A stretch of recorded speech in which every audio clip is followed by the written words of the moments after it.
TikTok, you don't stop. What is going down? Welcome to another episode of Sober Not Sober, an extension of the Beyond Sober program, extension of truth, reality, honesty, authenticity, all the good stuff. This is where we come to hang out, connect with each other, and really get deep with what recovery is, what sobriety actually is, what relapse, what lapsing is, who we are, more importantly, who we're not, and what we're not. That opens up to the concept of the latest program, which I have yet to start recording, but everything is there, called Unlabeled. Unlabeled is recovery on your own terms, recovery without labels. So instead of calling yourself an alcoholic, calling yourself an addict, calling yourself your own name, calling yourself sober, calling yourself recovering, all that stuff, who are you when you don't identify with everything that makes you you? Good morning, Amber Wolf. What's up? Celia? I think I'm saying that right. What up, y'all? So who are you beneath your name? Who are you underneath that label of mother? Underneath that girlfriend, underneath friends? When you remove all of those things that we use to like introduce ourselves or depict who and what we are, what's underneath all of that? It's very rare that we even, so excited to finally see you again. So when we remove all those things, one of the first things that happens is we go towards history. We go towards the past. How real is the risk of death during recovery and abstinence? Zero. It's so minimal. Unless you have a real physical dependency and your body has literally replaced water with alcohol and you are highly addicted like I was drinking 30 shots a day. Death was imminent. It was so imminent that I actually died from the withdrawals and the abstinence. Every single sip I wasn't taking was a sip closer to death that I was going. Most people don't drink the way that I used to. Most people can't handle that. They will never do that. It took me 15 years to develop that type of tolerance and dependency. So, as a matter of fact, the latest video, I just put it out a few minutes ago. It is called Alcohol as a Tool, How You Use It is Important. Remember, alcoholism is a spectrum, okay? It's not, I'm an alcoholic, I'm fucked forever. Excuse my morning language. It's, you may not even be an alcoholic. You're probably drinking like one, though. That's how you become an alcoholic. Like, you don't just, like, casually drink and then stay casual your whole life and then wake up an addict or addicted. You drink exactly the way an alcoholic would, and then you realize that it's getting really difficult to stop. So your level of dependency dictates what your withdrawal symptoms may or may not be.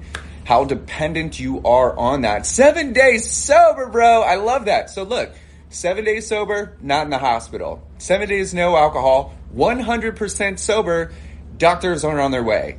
That is the spectrum that we're talking about, dude. So there's a big difference from being 7 days sober and like feeling like crap for a few days and then being like literally so physically addicted that you can't even take a sip of water and you need medical support. That's where I was, and that's why I continue to show up and create the programs and stuff that I do. 71 days sober, that's absolutely phenomenal. So to get clear on these things and to really understand it is so important, because there's more people not practicing drinking less alcohol because they're in fear of what might happen. People are afraid of who they're going to be without alcohol. People are afraid of withdrawals and pains. People are afraid of the lack of safety that's going to be in their system. They're afraid of feeling the guilt and the shame and the turmoil and the anguish, the depression and anxiety and all those things. 59 days, goodness gracious, that's amazing. 48 hours, sober, no symptoms, and was drinking 7 days a week for 20 years. Danielle, goodness gracious, that's amazing. How exciting. You know how badass that is? It took you 20 years to learn everything that you needed to learn. It took you 20 years before you're like, you know what? I'm not getting anything else out of this, and I'm going to practice consuming less. Or am I drinking a different way? Hey, what's up, Overcover24? I'm going to practice drinking less. Fuck it, I'm just going to quit. It's whatever. When alcohol is no longer adding value to our life, it's just as toxic as anything else that's in our life. Like, think of how many toxic things aren't in your life right now, okay? When alcohol becomes one of those things and we still choose to imbibe that, we are choosing to stay miserable. We are choosing that life. We're literally codependent on pain and toxicity, opposed to being codependent or no dependent on love, light, and expansiveness, right? Health and happiness. That's the opposite of addiction. That's the opposite of turmoil. Is you got to remember this, man. If your pain and anguish and hatred and discontent makes you drink, then what's going to make you not drink? Health, happiness, and creativity. Self-love and all those things. Love you. Got to run. Hey, have a good time, Melissa. I'll see you.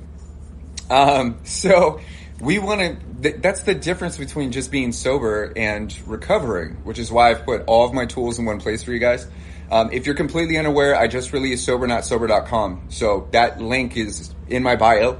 I'll tell you more about it. It's got everything that we need. Those that were curious about the affirmations, they're officially on the website for free. You could take them. I designed them to go inside the new program called Unlabeled, and they're called the Unlabeled Affirmations. And you could download them, you could open them and read them, or you could save them to your phone or to your computer or whatever. Day 8, get those, or you could listen to them. So I have them recorded in a male voice and a female voice. So you can hit the link in my bio, share your information with me so we stay connected. But then up in the menu bar, you'll see like about, apply, or apply, about, and then affirmations. It's a little drop-down menu. So you can now listen to the unlabeled affirmations and start programming your subconscious, step into a space of expansiveness and creativity without having to wait for the unlabeled program to release. So the concept behind it is I'm basically handing you all of the transformational concepts and thoughts that I'm going to be helping people reach independently for 7 weeks in the Unlabeled Sobriety Program. Not to mention everybody that's joining the Beyond Sober program right now gets a free upgrade to Unlabeled once it releases as a thank you for like taking care of yourself and supporting the Beyond Sober movement. Halfway through Lent, dude, that's amazing, man. 7 weeks. Holy crap, holy. I want to listen to them. Super duper simple. Unlabeled affirmations. Once again, hit the link in my bio in the menu bar. Once again, share your information with me because I can send you all that stuff. In the menu bar, you'll see affirmations, and it'll give you a drop down. It'll say download PDF, female vocals, and male vocals. So you can literally just hit female vocals or male vocals, and it's pre-recorded with music. It sounds good. It's amazing.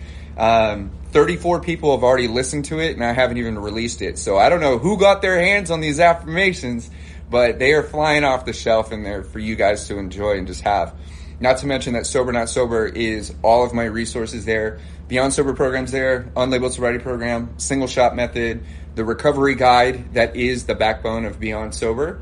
You can buy any sobriety gear like Beyond Sober, Sober Not Sober shirts, hats, stickers, all the fun stuff. But then we also have the blog, the articles, the wiki, nutrition, literally everything that you could imagine to take care of yourself is all on SoberNotSober.com. Or hit that link in my bio. I'd love to hear what you guys think because I just released it. Soon, probably this week, I will have, everyone keeps asking me why my teeth are so white. I've been able to partner with an organization in Canada, and they are called Sugar. And my teeth are white because of their whitening product thing. Super powerful stuff, and I'll be linking that on the website as well for everyone to take advantage of. Can't wait to check out your site. I'm 71 days sober by choice for the first time in 26 years. Goodness gracious, dude. This is just the absolute best.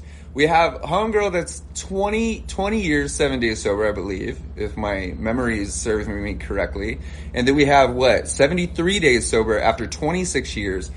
Absolute proof that it doesn't matter how long you've been consuming, that you can reprogram your body, you can reprogram your mind, you can reprogram your spirits. You don't have to develop the discipline first. You just have to give thanks to how much you actually matter. Actually, the last phrase of the video I just released a few minutes ago is drink like you care about tomorrow. Sometimes not drinking at all is drinking like you care about tomorrow. You matter, dude. Like, how important you are is like, there's not enough words to dictate how important you are, how much value you hold. And if we've been drinking for 20 years, 26 years, we haven't even been able to see what our worth is. We haven't been in a condition to actually see the value and the energy that we have to share. And that's because we've been in a false reality, and that every single sip is pulling us further away from who we actually are, although it feels like we're becoming more of who we want to be. Less thoughts, less pain, less all that stuff. Now we've got to practice being that person without relying on a toxin. So proud of you guys. 4 years no alcohol, but 30 days no flour? I don't know what that means, man. Been drinking for 2 decades and since high school. Dang, that's amazing. Have I ever been to Japan? I haven't. I would love to go though. I have an alcohol problem. I love that you're willing to accept that and recognize that. Excuse me, allergies kicking in a little bit. What I love more about what you just said is that you didn't just open up and call yourself an alcoholic. Just because you have an alcohol problem or a problem with alcohol, or just because alcohol has a problem with you, doesn't mean you're an alcoholic. You could be a problem drinker, a heavy drinker, a binge drinker. You could drink every single day of your life and not be an alcoholic. Alcoholism is a spectrum. So if the way you're drinking is making your physical, mental, spiritual, financial, or relationship health worse, then we are problem drinking. We have an issue with the alcohol, or the alcohol has an issue with us. I have an emotional dependency. Got it, 100%. So let me describe an emotional dependency. It's nearly impossible for you to process your emotions, understand the emotions of others, or even connect with people, places, or things unless you're drinking. What's up, girl? Is that what you're referring to? Because that's a real type of emotional dependency. An example would be, in order for you to really sit with me and be in this room with me and be here and feel present with me as if we're having a real deep conversation, you would have to have a glass of wine, or you would have to have a beer in your hand, or you'd have a mixed drink or something like that. Yes, I need it to feel 100%. Unfortunately, it's not helping you feel, it's helping you numb yourself to all the things you don't want to feel, and what's left is all that you're capable of recognizing. So it's really interesting, because it's not helping you feel, it's giving you the illusion of connection, which interestingly is the opposite of addiction. It's called toxic mindfulness. So toxic mindfulness is going, instead of going, I'm giving all of my energy to what I want, is I am using a substance to remove my attention to everything I don't. Unfortunately, because that's removed, I'm literally poisoning myself. And at the same time that you feel like you're here now and you're actually feeling in the moment, yet your anxiety hits. Yeah. As you're toxic in this moment, you are disconnected from your actual placement in the universe. Toxic mindfulness, man. Just because you can't feel the pain doesn't mean it doesn't hurt. Just because you can't see the thing doesn't mean it doesn't exist. Just because you can't hear the thought doesn't mean you're not thinking it. When we give ourselves permission, even after 20 years, to just practice being the person that we've been searching for with a toxin, we become the superhuman and the hero of our lives. Because nobody's coming, dude. Like, nobody's coming. Like, you're not going to wake up fixed and not wanting alcohol. And just because you don't want alcohol doesn't mean you're a different person. You are the same person. What up, Spartacus? You are the same person, minus the one thing that you don't prefer, your desire to drink. 3 hats today. Just because you don't want alcohol doesn't mean you love who you are. Just because you're not hurting yourself anymore doesn't mean you're excited to be alive. Just because you have more energy today doesn't mean you know where to apply it. Just because you don't hate your face every time you look in the mirror doesn't mean you love who you are in that reflection. There's a difference between these things. And remember, alcohol is an entire world. It's an entire universe. It's an entire process of interpretation. Alcohol is a personality, right? So if alcohol has been your personality for 20 years, now we have to figure out and practice developing a personality that is not relying on falsality, if that's even a word. Echo, please, Spotify, please. Hello, what's up, Indigenous? What's going down? I'm so stoked to see you. Good morning. I've been drinking, take anxiety meds. Interesting. So alcohol is amplifying your anxiety because that's what it does. Over time, Alcohol becomes the source of all of your anxiety, and then you're taking anxiety meds. So what's happening is you are directly causing the reason you need the medication. Solving the symptom isn't solving the source. 4 years sober? That's amazing. I love that. Hang on, I'm going to see if I can get... My ears are ringing right now. You wouldn't think so, but the music stopped. And because of my ADHD, I can hear, like, thoughts. I could hear, like, smells and shit. So I got to find something that is going to be chill. We'll do this. Let's bring this up a little bit. There we go. Let's hit play on that. This playlist is called Stay in Bed. All right, there's something to entertain my subconscious. At least I think. Maybe that's a car. Maybe I gotta open this. It's like I could feel the pressure like caving in right now. But I don't know why it's not playing. Anyway, I can hear the sound outside now. If you think you're an alcoholic, can you still drink normally? If you think you're an alcoholic, is different from actually being one. An alcoholic drinks abnormally. They casually drink with a dependency. So another way of saying that is like normal drinking, a typical drinking habit for a healthy person. For a male, 4 drinks or less, right? Casually drinking. I literally just painted this picture in the last video I released a few minutes ago. So casually drinking, you're hanging out, you have a drink, just chilling, good to go, no dependency, you can live without it. Maybe you walk around the house and stretch those 4 drinks out across like 6 hours. Dude, you're casual. You're not binge drinking. You're not overdosing on alcohol, which is what drunk is and blackout is. So you're not doing anything that is considered physical abuse.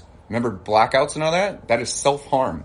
That is self-abuse. It is self-sabotage. Alcohol is a weapon, and we're using that weapon against us. This is self-sabotaging behavior, and every time we do that, not only we problem drinking, but we're creating problems to drink through. Alcohol is the problem and the solution for those with a dependency.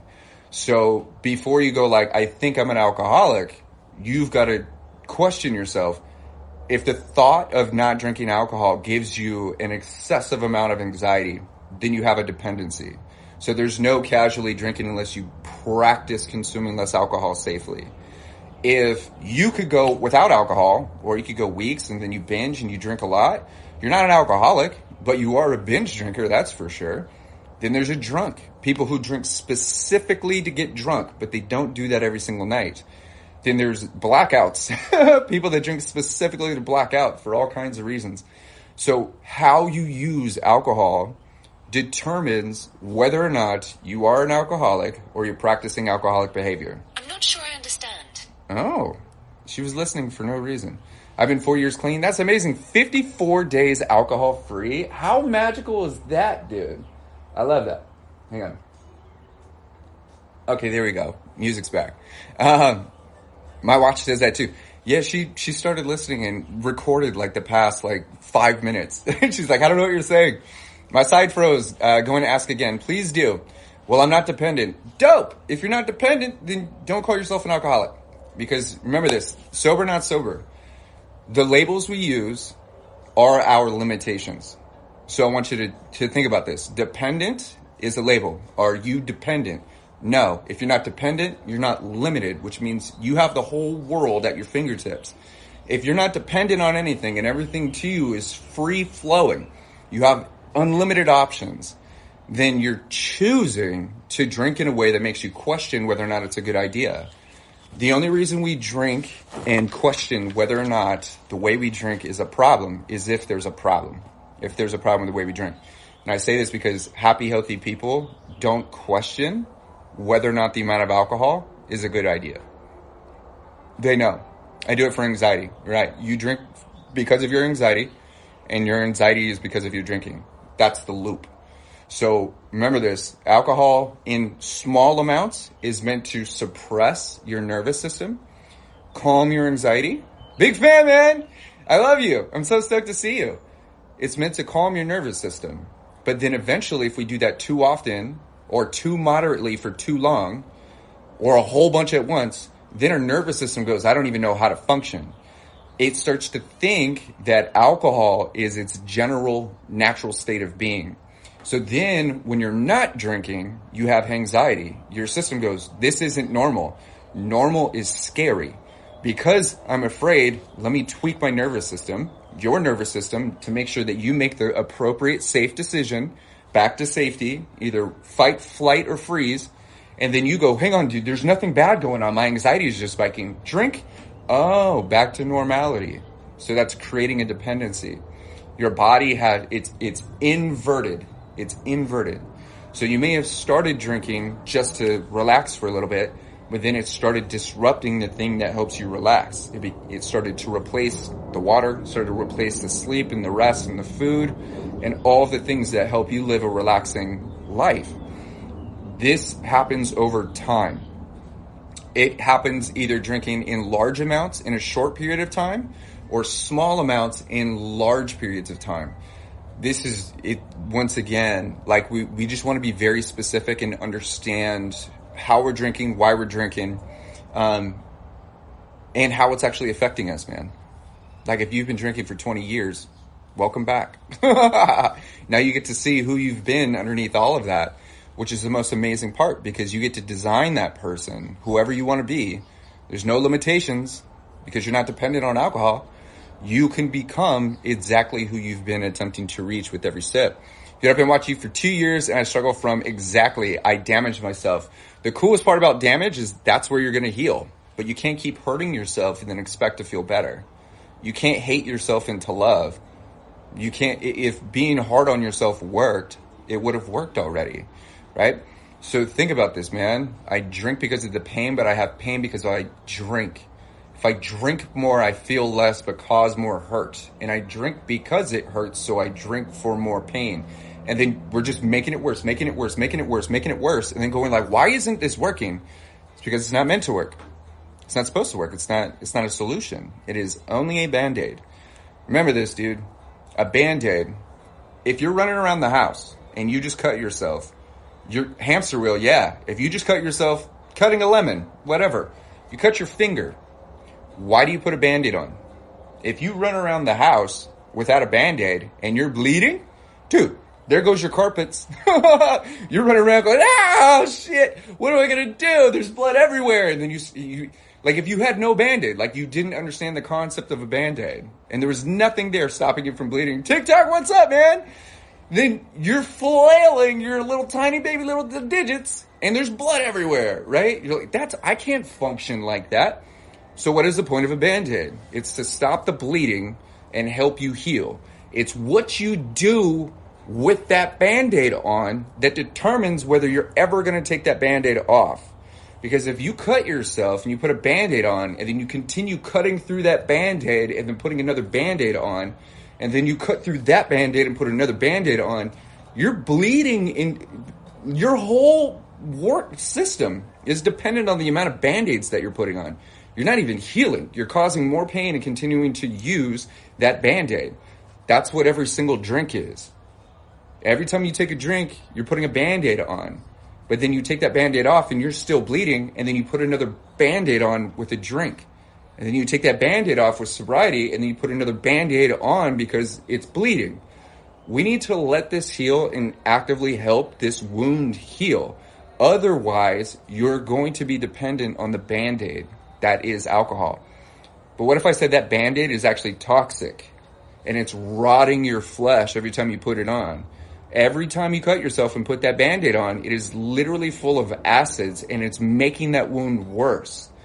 But because it's on the Band-Aid, you can't even see it. Because the Band-Aid is covering the wound, you can't see the burns that are happening.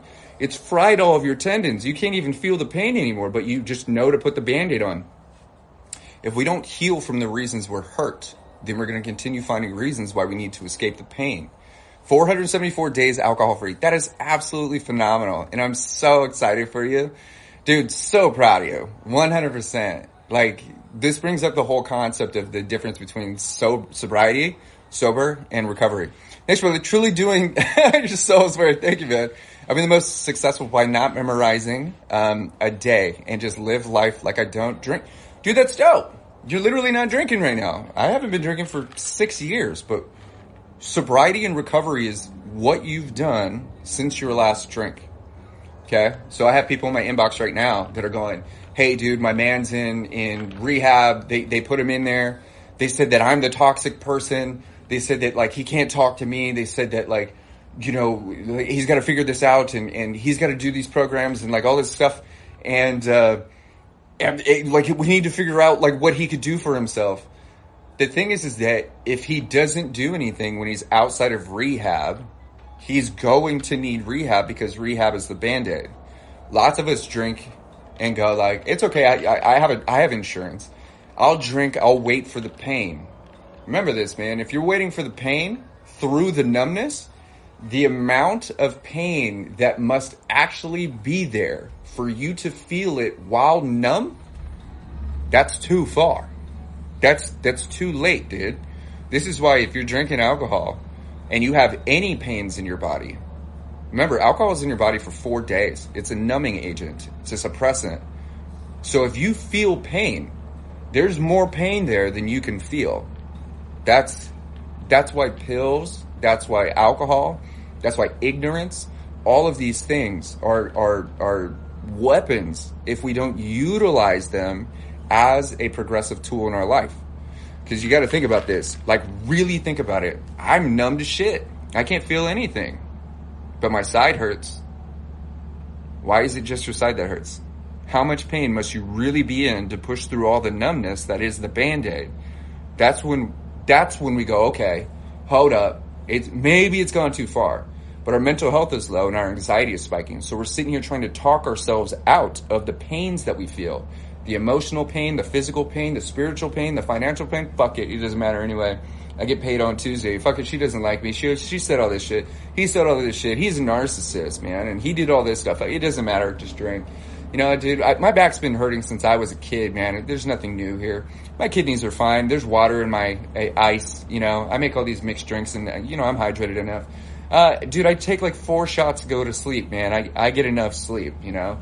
I eat, right? I drink when I eat, you know, it's fine. You know, I get all my calories through alcohol. There's yeast in beer, right? 222. Good catch. I love that.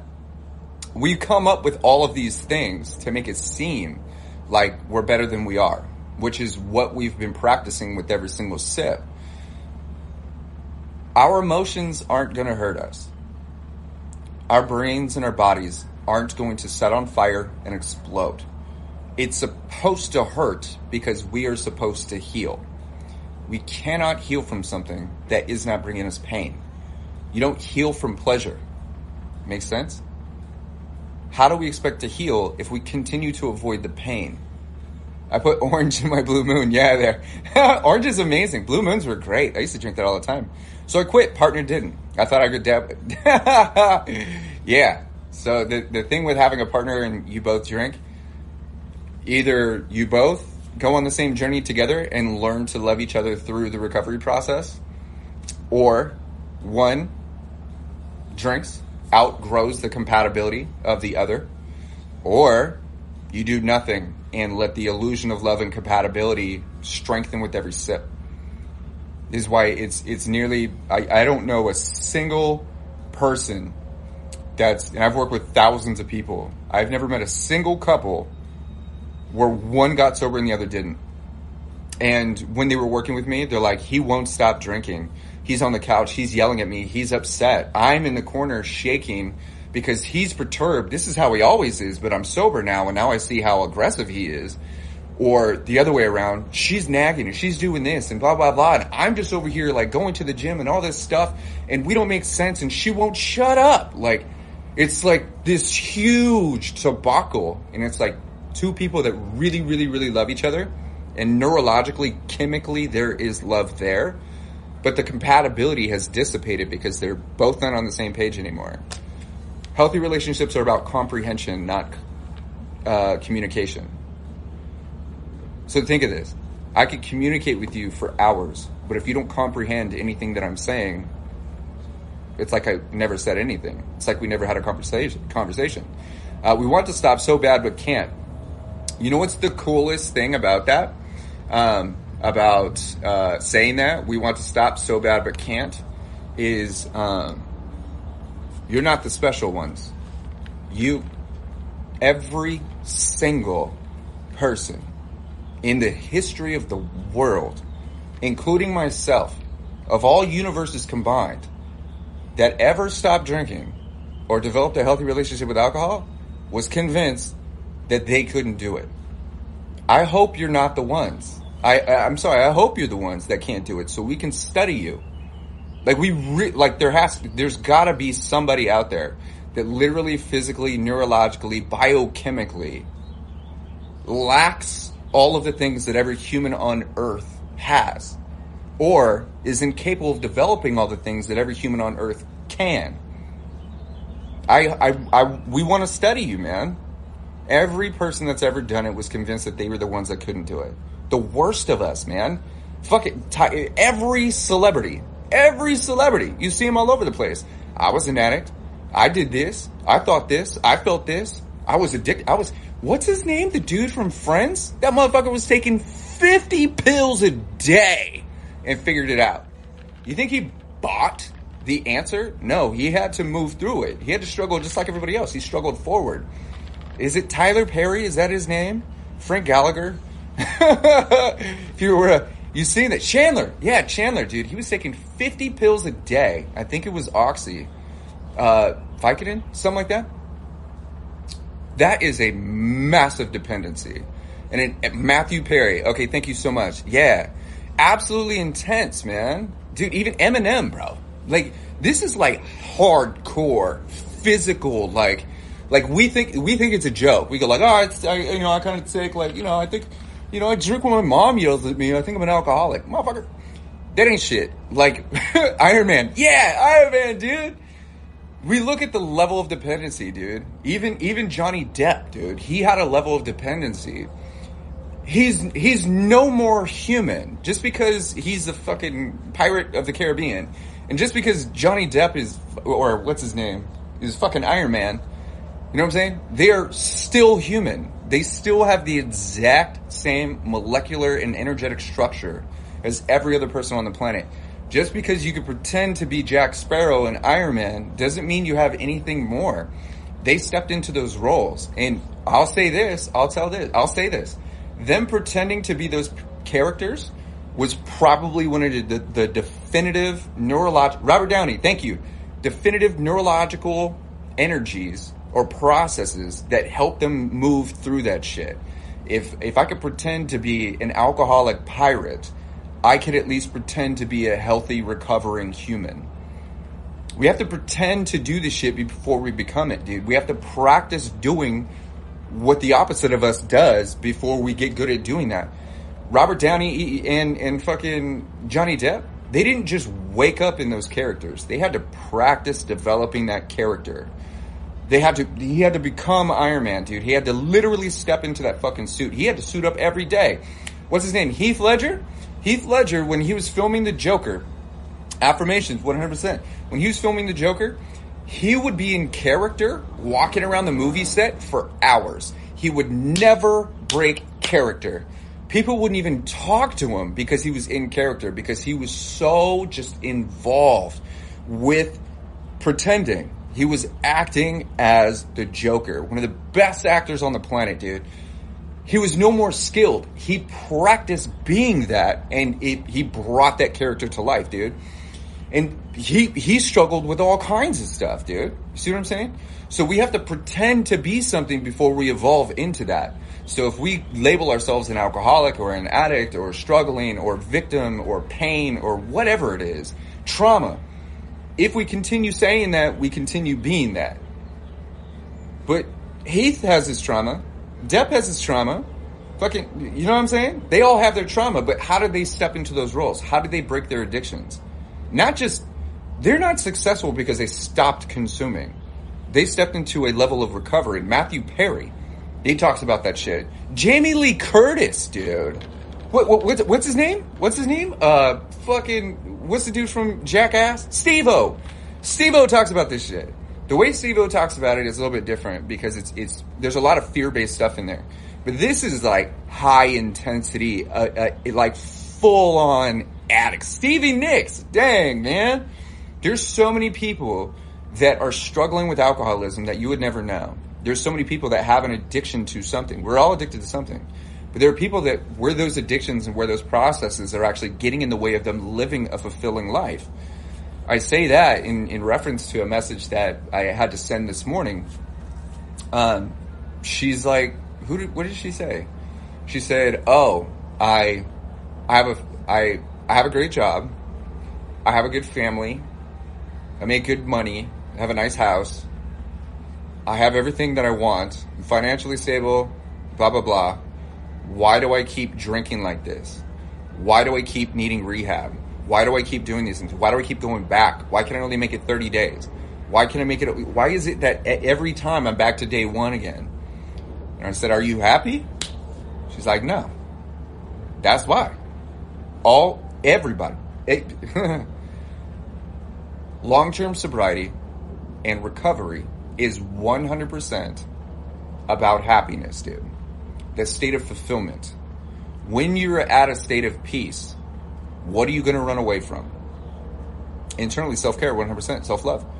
When there's nothing that needs your attention, and you know that you're allowed to sit pretty, you are safe, you have everything you need, there's no drama, there's no bullshit, there's no toxicity, you feel good, you think good, you do good.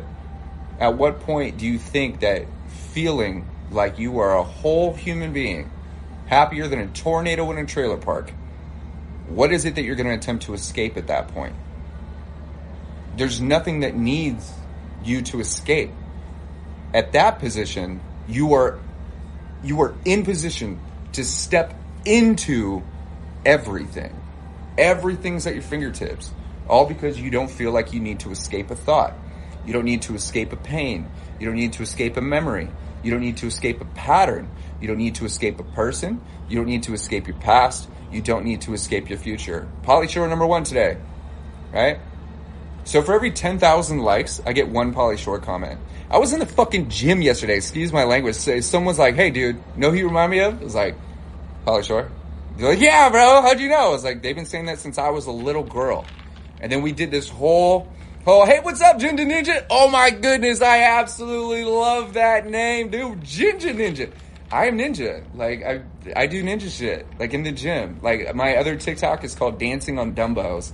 If anybody's into fitness and ninja shit, you guys can search for it. Dancing on Dumbbells. It's all my dumb ninja fun fitness stuff that nobody likes. Yeah, so since I was a little girl, they thought that I was Pauly Shore, that I sound like him, look like him. I've gone viral numerous times for impersonating Pauly Shore. Even Pauly Shore says I look like Pauly Shore. He's connected with me on Facebook here and on TikTok. Lasers and ninjas and shit. I love that. I need to escape from you and that hat. Which hat? I got 2 of these fucking things on. You can have one of them. One of these is, filled with hopes, dreams, and aspirations, all those things that you can't fucking find in your own life. What's underneath this hat, hey friend, is a whole bunch of wisdom, dude, that is just way too fucking advanced for your tiny skull here. That pineal gland that you know nothing about, perhaps the pituitary, bro, as it's attempting to escape your skull, you're actually finding reasons why I am the source of your fucking misery. As a matter of fact, I'm not the reason for anything other than the fact that you're torturing yourself with both of these fucking hats, man. These hats are for you, and what you're doing with them is punishing yourself. You're literally looking at a stupid Pauly Shore face that is meant for you to interpret in whichever way you want, and you choose to literally be the most annoying person that you know. You don't know anybody else, bro. You only know you. And the most annoying person that you know is you. And you don't like that, do you? That's because you're annoyed with yourself. You practice being annoyed, which gives you another reason to be the most unhealthy person in every room you walk into. My eyes get sticky when I think about how you feel. Because I used to be that person. I used to be a hater. I used to look at anybody else and go like, fuck that hat and that hat. I want that hat. Can't have that hat. He doesn't deserve that hat. One of these is a medical device. This is for my tiny little ear holes, right? Because there's a little tiny little breeze will give me a headache. That's how much of a bitch I am, huh? Right? Makes sense, right? My little tiny ears. If it's cold, if it's raining, if it's in the snow, if there's a breeze, if someone's whispering sweet nothings close to my ear holes, I can get an ear infection. Damn, that's bitch shit, right? And then I wear this other one for fucking style because I was born and raised in California. 85, baby. Dude, hip-hop, raising this shit. I'm a breakdancer, dude. Straight b-boy, graffiti, turntablist, dude. Hip-hop artist, all of that shit. That's my life. And you can't have these fucking hats as much as you would like them. Me too. Why were you saying nice you were a little girl? Why were you saying since you were a little girl? Because it's funny. Sweet. I was raised on Wu-Tang, People Under the Stairs, Underground, fucking all that shit. LA, all that fun. Let's go 360 in the building here. I can't sleep for more than 3 hours and wake up shaking and vomiting. Any advice? Yes, you must start drinking more water. 100%. Your body has, it depends on how much alcohol you're drinking. If you're drinking and have a physical dependency on that shit, your body is going through the withdrawal process in your sleep. So I want you to really think about this like objectively, without your emotions, okay? If sleep is where your body's healing and rest is when your body generates the energy and sends all the signals to help you feel better. If you're going through withdrawals in your sleep, that means your body is attempting to flush the toxins out of your body. Your body is going through, your machine is attempting to compensate for the amount of toxicity that's in your veins. It's trying to flush it out. And alcohol has become a fuel source for you. So as it's flushing the fuel source out, you're sweating, you're waking up, you're literally healing from physical trauma. The only way that you're going to be able to fix that is to, first off, this is how we all get here, is to drink more alcohol. You drink more alcohol, and maybe you put just enough in there to stop sweating, stop shaking, stop being miserable. Remember, it's that misery that makes us need to escape it. This is the loop of poison, right? The other way of doing this is you could just sweat it out. Go through the night, right? Just go through that shit. Go through withdrawals. Most people just, if they quit cold turkey, they go through those types of withdrawals. Most people don't have to deal with that. But if you're at that point, like I was, you can go through that and just stay hydrated and rest and keep your metabolism running. Make sure you got 911 on speed dial, call a friend, all that shit, right? Move through that, and then slowly over the next few days, come back to neutrality, which is 0 point. Or the other thing, which is why I have the single shot method. Single shot method is to help you average out the amount of alcohol you consume per day, and then -1 from that, and making that your new average. So for the next week, we'll just say you have 10 shots a day, and that's why you're having withdrawals at night. If you have 10 shots a day, now you're going to practice drinking 9 until that becomes your new normal. And it could be days, weeks, it could be a month. Then we're going to practice drinking 8, right? And that's your new normal. As you do that, your body has just enough to maintain the ecosystem of your machine. And it's going to minimize withdrawals while helping your body adapt to expecting less. This is ideally what all alcoholics want. They want to be able to lower their tolerance, still drinking alcohol, and they don't want to dramatically go through the withdrawals and the pains and the mourning sequence, the grief, and all that shit. The single shot method is, you can access it with the link in my bio. You can either go to singleshotmethod.com or just hit the link in my bio, scroll down, you'll see single shot right there. There's a glass of whiskey and it says single shot. Everything you need. It even has the extreme hangover guide. It's got advanced hangover cures. It has the withdrawal symptoms like backup file or whatever. And then it's got step-by-step instructions on exactly how to do it. So if you are in fear of withdrawals and you're drinking that much, then it is imperative that you practice drinking less alcohol safely and then decide whether or not you would like to have alcohol in your life at all. Pauly Shore, is that you? That's number 2. So we're getting closer. So now it's every 5,000 likes, I get a Pauly Shore comment. You tell me if it's Pauly Shore. Are nights with withdrawals? Absolutely. If you're drinking alcohol and you sweat at night, I used to wake up with a puddle on my chest. Dude, the back of my neck, dude, my whole body, and then I'm so cold, dude. So cold. And it's like middle of summer in Palm Springs, dude. And I'm just frozen, right? Those are withdrawals. You're sweating out the alcohol. There's so much alcohol in your body that you literally have to expel it through your skin, epidermis. It's crazy how that works. I didn't catch the menopause. What about high blood pressure and crab hands? These things right here. My mom had crab hands. I didn't realize that my mom was that deep into crab hands or what that meant until I became an alcoholic. Even to this day, I'm very aware of that. Yeah, it has to get out of your pores. What was it? High blood pressure? I have a high blood pressure machine right here. And because I have stage 4 cirrhosis, 222, I love this. Because I have stage 4 cirrhosis, there's something called hypertension that happens because of your liver. And so I have like a tiny, tiny bit of high blood pressure. And the reason why I only have a tiny bit is because I've been recovering my machine and rebuilding it and healing it every single day since my last drink. That's the difference between sober and recovery. I want you to think about this. And this is relating back to high blood pressure. If I've done nothing with my life, if all I did was stop drinking in the last 6 years, I was the same person, thinking the same thoughts, feeling the same feelings, doing the same stuff, just not drinking, my blood pressure would be through the fucking roof. As a matter of fact, I'd be dead because 43% of people that survive liver failure like I did don't make it past the first year. And do you know why? It's because they don't attempt to live a healthy life. They use the turmoil. They use the experience. They use the trauma of the liver failure to continue punishing themselves emotionally. That keeps them sick. The last date of my drink was July 11, 2017. The misery, the story, the anguish, everything that they continue thinking, everything that they continue doing is keeping them in a low vibrational, sick state. Yes, they're not dying anymore, but they are also not living. They're not recovering. They're not doing anything to fix their body. So think about this. If just cirrhosis alone, drinking a lot of alcohol over a long period of time causes cirrhosis, and cirrhosis causes high blood pressure, it inflames your organs, it inflames your spleen, it does all these things. Oh shit, thank you so much. I love this. Thank you.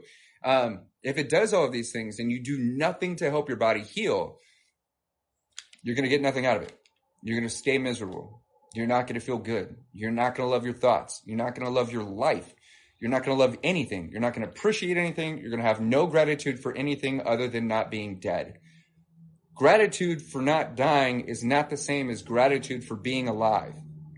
Gratitude for not dying isn't the same as giving thanks to being alive. The energetic state that gratitude literally puts your body in generates healing properties. Your body heals on its own. You're not even in control of that. If your body can heal on its own, then don't you think that your thoughts can help your body heal energetically? If your body feels good, has what it needs, has the right nutrients and vitamins and minerals, it has a healthy lifestyle, you get enough water, you get all of that stuff, you're resting, you're giving your body permission to heal with sleep. If you're doing these things, then you're helping your body recover. So I say this to go, I have this much potential high blood pressure, just something to keep an eye on, and none of my doctors think that there's anything medically wrong with me. Dude, it was $1.5 million in insurance claims for my liver failure. Throwing up blood, dude. ICU twice. Cardiac arrest. I died. Surgery. All of these things. Took 18 months to recover. Why would someone that looked like they got hit by a truck and then thrown off a bridge show no signs other than a scar right here that anything has ever happened to them? It's not because I'm special. It's because I chose to value my second opportunity at life. I choose to drink water. I choose to drink juice. This is mango and water. I take care of myself based on the fact that I have committed my life to the art of recovery. I have fully recovered and continue to expand upon my capabilities. 3 hacks. That is why I continue to show up and show everybody what health and happiness actually looks like. Because there is somebody in my inbox right now that's going, how long did the doctors give you to live? I wasn't supposed to make it out of the hospital. And then I definitely wasn't supposed to make it to 6 months. And then I definitely statistically wasn't going to live past the 1 year. But this is 6 years ago. So how is that possible? The next one is they go like, 10 years on a good day. There's no indication that the next 4 years of my life are going to show any signs that I need to struggle through. That's the difference between sobriety and recovering. You're not recovered because of the length of time since your last drink. Sobriety is time, recovery is energy. Where you put your energy determines whether or not the amount of recovery that you've experienced is going to lead you back to needing another Band-Aid. Thank you, and spreading your light to others as well. Absolutely. I need a good, healthy meal plan. High protein, low sodium. Quit eating shit. That's it. Like, don't overcomplicate this shit. It's dead serious with this. You want a good, healthy meal plan? Okay. High protein. Proteins help your body heal, right? High protein. Stay away from the sugars. So lower sugar. Low sodium, right? You don't want to bloat. You don't want to hang on to the stuff. You don't want to hang on to excessive water and whatnot. High protein, low sodium, protein, carbs, veggies, healthy fats, basic stuff, nuts and berries and whatever. My diet before I died was Taco Bell, KFC, Pizza Hut, Chipotle, Corona. I was eating out almost every day, ordering in almost every single day. I spent stupid amounts of money on bad food just because I wanted to taste. And then anytime I went somewhere, like out of town or whatever, we were always paying for food. Not to mention the alcohol, not to mention all of the juice, all of the soda, all of the carbonation, all of that stuff. Every single thing, including my thoughts. I was doing shitty shit, I was thinking shitty shit, and I was imbibing shitty shit. I felt like shit. Fiber too, yeah. Like grape nuts is a healthy source of fiber, bananas, all that fun stuff. The difference between the way I used to eat and the way I eat now, I make myself breakfast, few eggs, omelet, burrito, hash browns, pancakes, protein pancakes, lots of stupid amounts of water. Like I really, really love drinking water now to the point where how do I drink less? How do I drink more and pee less?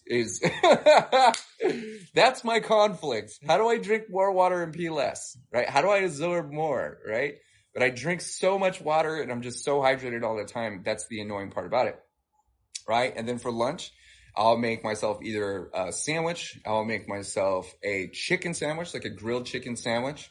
Maybe another kind of burrito, rice, chicken, veggies, burger, right? So a turkey burger, right? All the seasonings, all the good stuff. Dinner, last night I made myself, fresh pasta with like cream cheese and like butter and all the good stuff. High protein, more chicken. I'm just cooking everything, right? And then all of my leftovers I eat the next day. And then my healthy snacks, fruit snacks with high vitamin C. And after 5 months, I finally bought a pack of cookies and I'm so disappointed. I thought it was going to be magical, but it's not. But this is just basic living, dude. Am I Pauly Shore's brother? Is that 3 or is that 4? So we're going at two Pauly Shore comments. So now it's 2 comments every 10,000 likes. So remember, a diet is ridiculous. I'm not on a diet. 4 Pauly Shore comments, 5 Pauly Shore comments. So going on a diet is absolutely insane. And that's because most of us don't like to follow a certain thing. As long as we follow a set of guidelines, sombrero, thank you so much. As long as we follow a set of guidelines, then we will make healthy choices. So Dakota, if you have 10 burgers a day, now you eat 9. If you eat 9, now you eat 8. That's right. So we progressively get into feeding ourselves effectively. One of the things that I struggle with after recovery, thank you so much for the roses, is 4 days without it and you're sleeping so much? Yeah, alcohol is trauma. So your body is healing from the trauma caused by the poison. Remember, alcohol is a literal carcinogen. It causes 7 types of cancer. It's a disinfectant. And there's a reason why we got to call it poison control. It's rotting our bodies from the inside out. In casual amounts, you're doing less damage, but you're not doing no damage. In casual amounts, you're doing less damage, but you're not doing no damage, right? So I want you to think about that. If you're sleeping a lot, if you're exhausted, it's For two things. First off, you probably haven't gotten real sleep. What up, baby pink? In a long time. And that's because alcohol disrupts your normal hormonal and chemical balance that helps keep your eyes closed and helps paralyze your body so you can actually sleep. It replaces that and keeps you in a state of light sleep. Just like, imagine this, just like you're trying to fall asleep on the couch, you're dozing off. Has anyone ever woken you up right there? You're like, oh, I was just about to fall asleep. If you've been drinking alcohol, that's where you've been. You've been sitting right there, right before you go into like deep sleep. The difference is your body's been paralyzed and your consciousness has dissipated. So it seems like you're getting sleep.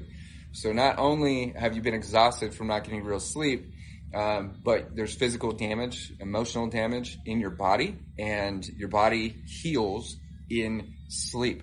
So there's so many people, everybody, once you stop drinking, there's about a month. It's usually about 6 weeks where your body starts to regulate the energy.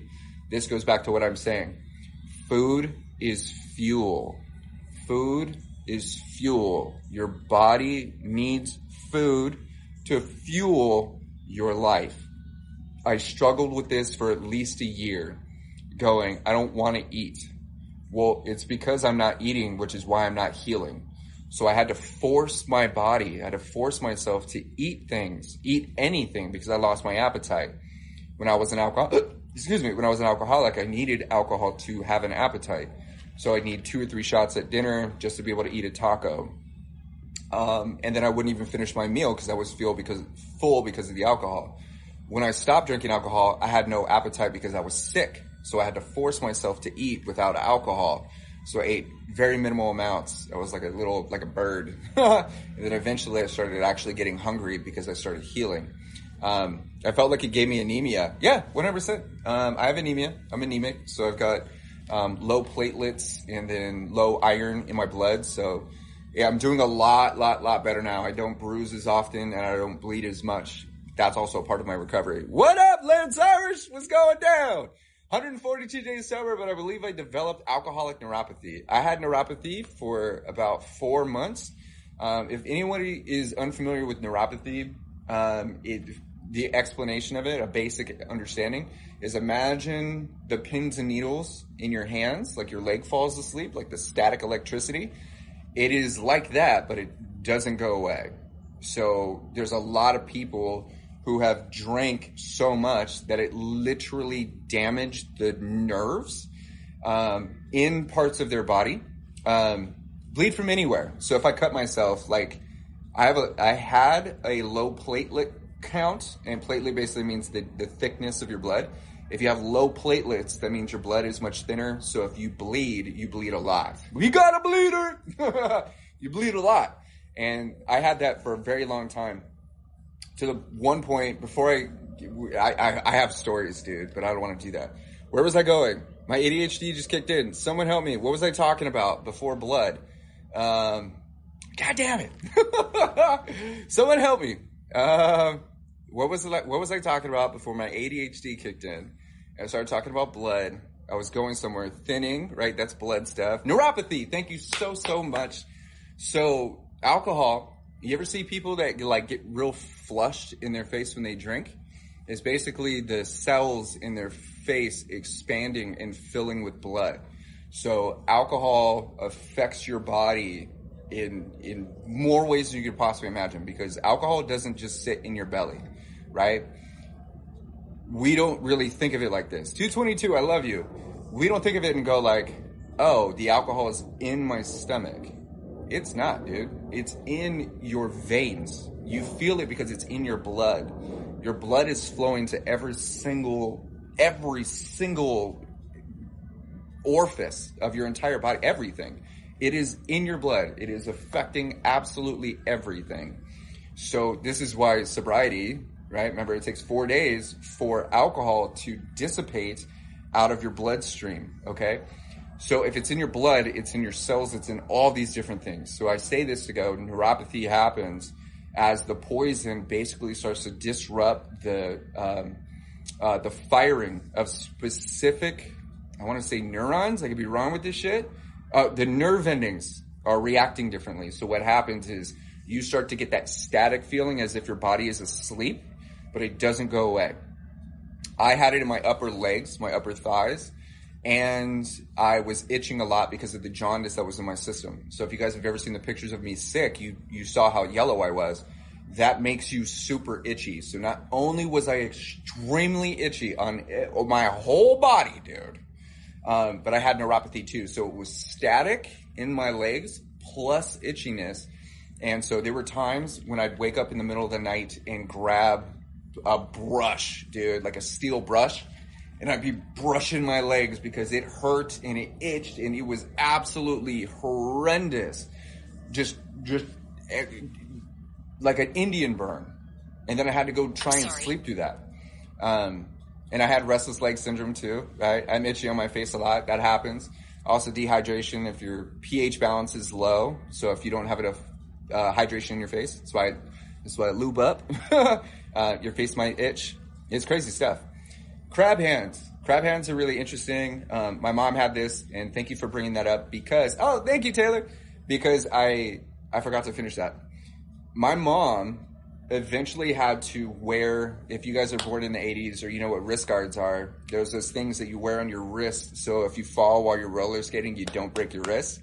My mom, because my dad kept her on pills my whole life and she used alcohol to cope with him, she developed crab hands. So when she would sleep on her hands and her hands would go numb. She would wake up and she'd not be able to use her hands to the point where she would call us. Not only was she in a heightened emotional state. How do you get your teeth so white? I told you, dude. Soon, I'll tell you. Hit the link in my bio because later today I'm going to have a link to the teeth whitening kit that I use. It's called Sugar. Sugar is out of Canada. My homegirl Fallon. What's cool with Sugar, everybody that buys the Sugar product, it actually donates to people who are struggling with addiction. That's what her whole product line is set up to basically use the system that keeps us sick to help people heal. So she takes the profits from her teeth whitening kits and her beauty products, and then she donates them to different charities, different rehab facilities, Beyond Sober. She buys memberships for people and stuff like that. Even the Beyond Sober clothing brand, all of the profits from that directly go back into helping people struggling with addiction. I'm still on crab hands. So I will put that link in my bio probably later today. And so anyway, so eventually what happens is people that drink a lot eventually, I forget exactly why, they've developed something called crab hands to where you basically start to do this. It most commonly happens in your sleep. It's also an extension of ADHD stemming behavior. After a while, I started to notice that I was doing it. And so this is partially why I started sleeping with the pillow on my chest, was to keep my hands apart so I didn't curl underneath. But my mom has really, really done some damage on her wrists, or did a while ago, simply because she was struggling with alcoholism. Does it come from fishing also? Carpal tunnel, maybe from fishing. I haven't done too much research into cubicle tunnel syndrome. Interesting. What did you do to heal from neuropathy? Physical fitness, man. I bring this to everyone's awareness because we are taught to take a pill. We are taught to get a Band-Aid. We are taught and conditioned to find a quick escape through what's uncomfortable. So there's no pill that I took that solved my alcoholic behavior. There's no pill that I took that solved my neuropathy. There's no pill that I took that solved my appetite. There is no one thing that just fixes it. And it doesn't matter what you're struggling with. Your outer world is a reflection of your inner world. What work you do on you reflects out into the world. That includes your health. So if you bring your awareness in, bring your attention in, and do the inner work, which is what the pain is there to help us do. I'm not sure I understand. I know you don't. I gotta say this. The greatest privilege you have is knowing what you need to heal from. The pain and the trauma and the story and the anguish, there are millions, billions of people on this planet, miserable as shit, and don't have the story that you have. They do not know real pain. They do not have a clue what real turmoil and anguish is. They don't know what trauma is.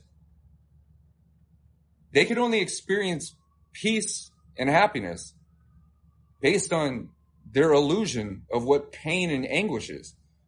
Granted, pain is pain. You didn't like that. But the greatest thing that's ever happened for you is knowing where you don't want to be and what you don't want. So if you're in pain, it's not because you're broken. It's because you're healing. If you feel guilt and shame and you're embarrassed of your past, it's not because you're messed up. Thank you. It's because you're better now. You're healing now. Only unhealed people don't feel guilt and shame. Listen to what I'm saying. Only sick people, unhealthy people, lack the capacity to feel guilt and shame. If you feel any of those things, my guilt wakes me up at night, that's proof that you're healing in your sleep. That's what sleep is for healing. You're waking up feeling guilty, it means you're healing through what is helping you grow. That you only feel that because you're better now, not because you deserve to feel like shit. Angela, you understand what I'm saying though? Like, these are so incredibly important to understand. It'd be a problem if you didn't care. It'd be an issue if you didn't give a shit. Like, really think about this. I went through this problem. I went through this pain. I dealt with this thing. I held on to that for so long.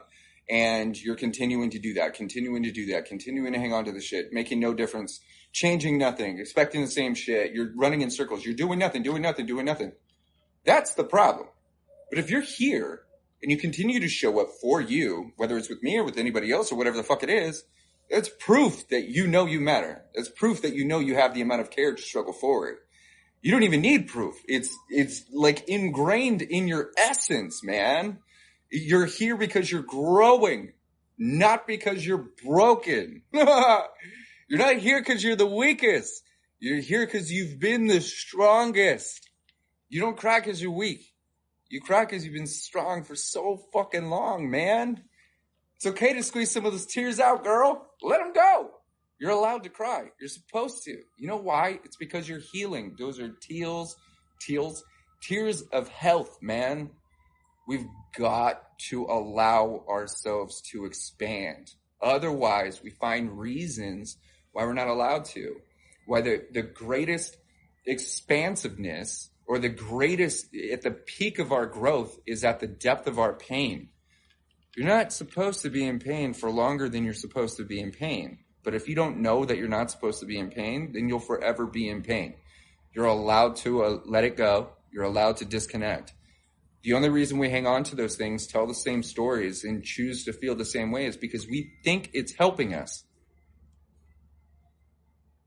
My question to you is it really? I know you believe that it's important to feel like shit, but is it helping you feel better? If it's not helping you feel better, then you've learned your lesson. You're supposed to feel it one time and then know what it could feel like if it ever happened again, which probably won't because you're not the same person. That's what life is, man. Life is us learning from the pain. The only reason is alcoholism hereditary to an extent, but not in the ways that you think. Nobody's born an alcoholic. You're just not. If you could have a higher, we'll say this, an alcoholic gene, but if you don't drink like an alcoholic, you will not become an alcoholic. You can't. You have to practice drinking exactly the way an alcoholic would. Epigenetics before you become one. You don't just go like, oh, everybody in my family is an alcoholic. I'm going to have my first drink today. Oh, fuck, I'm addicted. It does not work like that. It takes an extreme amount. Higher, that's insane. But where I was going with all that is that we think we're disrespecting ourselves or the past or the people, our parents, our friends, school, bosses, whatever. We think that if we don't stop caring, or we think that if we do stop caring, that we don't respect the circumstances. It is so important that we understand this. I know what I'm about to say is talked about in a very surface level position. Like, the way we've been told this information is bullshit. It's true, but it's bullshit. We have to be in pain. If we literally, as humans, cannot learn without the pressure. We cannot grow without the anguish. If there's nothing forcing us to grow, we won't. This is where I'm going with this. This is why I said, dude, the greatest thing that ever happened for you is that pain that you've experienced. You have to know what you don't want. You have to know what you don't like. You have to know what's not for you. You have to know which direction, what not to go. If your whole life was fucking fairies and Gatorade, you would just go do a bunch of shit. And if nothing bad ever happened, you would just be this fucking princess. Ignorant to everything, right? You would have no direction. You would have no understanding. You would be the most ignorant fairy on the planet. You'll fly around. I love you. You're so pretty. Stay over there. You know shit about fuck. I can't trust you. I literally can't trust you because you have no idea what I'm talking about. Like, the depths of my words, dude. Like, I can't even tell you a story. You can't even relate to what I'm saying. You can't even possibly understand. If you've never stubbed your toe, if you've never been in pain, man, you've never been yelled at. Your parents never yelled at you? What are you talking about? How is that possible? How did they do that? Oh, you had a happy, healthy environment? Damn, that's so awesome. How do we be friends? It means that I have to grow into someone that doesn't have or doesn't impact you in a negative way based on my experience. It's a lot of work for me to be your friend because you've never been through anything. The whole peak of every single thing I've ever achieved is because of the shit that I've experienced, man. Pain is experience, man. We don't need to go seek it out. It'll find us on its own terms. But the point is that the greatest thing we've ever been gifted is the experience of that pain. I don't care if it's a death in the family, if you cut your leg off, if you became an addict or whatever the fuck. You have to know what hell feels like so you know how to create your heaven.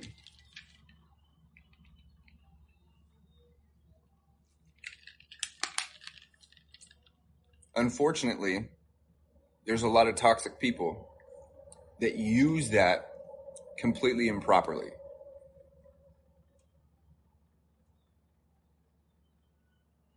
Those types of people intentionally inflict pain upon you for your own good.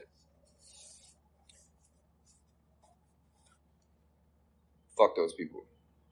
Pain is growth. 100%. This is so important that I say this though. You do not grow in the pain. You grow with the pain and through it. Okay? I have to clarify this shit because I don't want anybody to misconstrue the depths of this.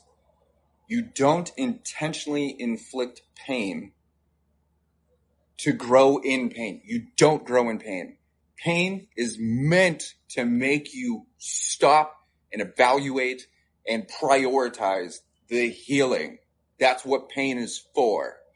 The pain itself is not what helps you grow. What's up, girl, Haley Bear? The pain itself is what helps you move forward. You grow with the pain, not in the pain. You can't grow in the fucking pain. This is the difference between toxic shit and actual things that move us forward. We have to know what hurts, but we don't have to continue hurting. Get it? This is where our parents and so much of society and all these fucking people and all these haters and all this shit. No. Let me hurt your feelings. Oh, you'll get better. You'll learn. You'll figure it out. You'll buck up. I'll give you something to cry about. Right? You think that hurts? Wait until this happens. Right?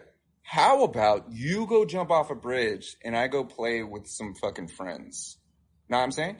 You don't have to inflict pain on me. Where that pain came from is just as important as how we heal through it. There's pains that we cause to other people, and it's so outside our character that we have guilt and shame and turmoil and internalize the shit, and we literally eat ourselves alive in respect for that other person. Opposed to healing so far through the pain that we were incapable of hurting someone else like that. That's the point of that pain. You were supposed to feel that pain because you were supposed to become someone different. But instead, we chose to keep ourselves the same and literally restrict ourselves from other people in fear that we will never not do that again. We're not conditioned. We're not given these tools. We're not presented this information in such a way that we go like, oh shit, that's what I was supposed to learn from it. If you keep hurting yourself or you keep hurting others, you're not growing through the pain that was intended for you to heal from. Pain is there for you to heal from, not to fucking ignore. Oh my God, yes. My actions trigger him. I'm accountable. His actions trigger me. I'm accountable 100%. So the healing is allowing the trigger, but choosing a different action. That was weird. My phone's been doing this really interesting thing. It's like someone else is holding it and like all these things pop up. Like I'll be sitting here and the volume will just raise and then like just 9 months, hell yeah. And then this thing just slid over, just like, I swear, like I'm having this outer body experience and like the other me is like scrolling and doing stuff. It's only on my phone though, which is really crazy.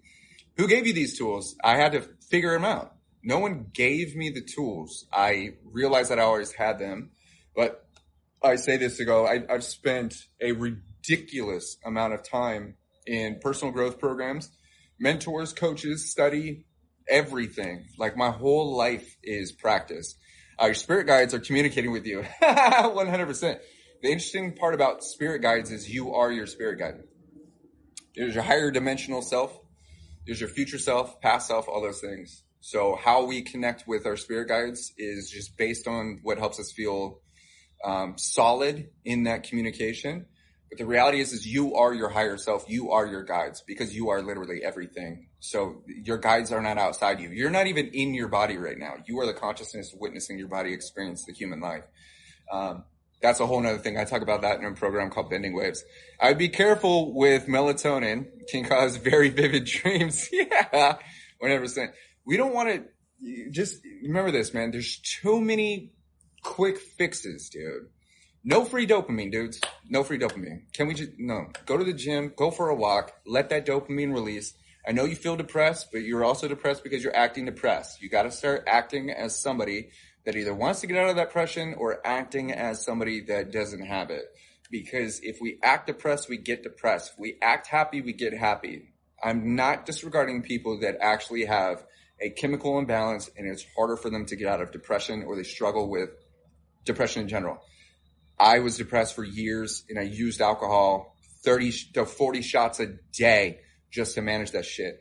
But we get what we practice. If we practice being depressed, we're going to get depressing shit. If we practice being triggered, we're going to get fucking triggered. We need to practice reacting in a different way or responding in time. Let those triggers come in. Let's go, bro. Bring them on. Because I am practicing creating enough space for me to respond where I'm not punishing myself emotionally. Nobody can piss you off, dude. You can just choose to be pissed. Turo, nobody can piss you off. I can't piss you off. I can't even make you happy. I can't make you do anything. But how you feel after I say something or do something is a reflection of your awareness to yourself. So what I do is a reflection of me, but how you feel is an awareness of you. What I say and what I do is a reflection of me. I'm projecting out my truths, my beliefs, my understandings. What I say and what I do is a reflection of me.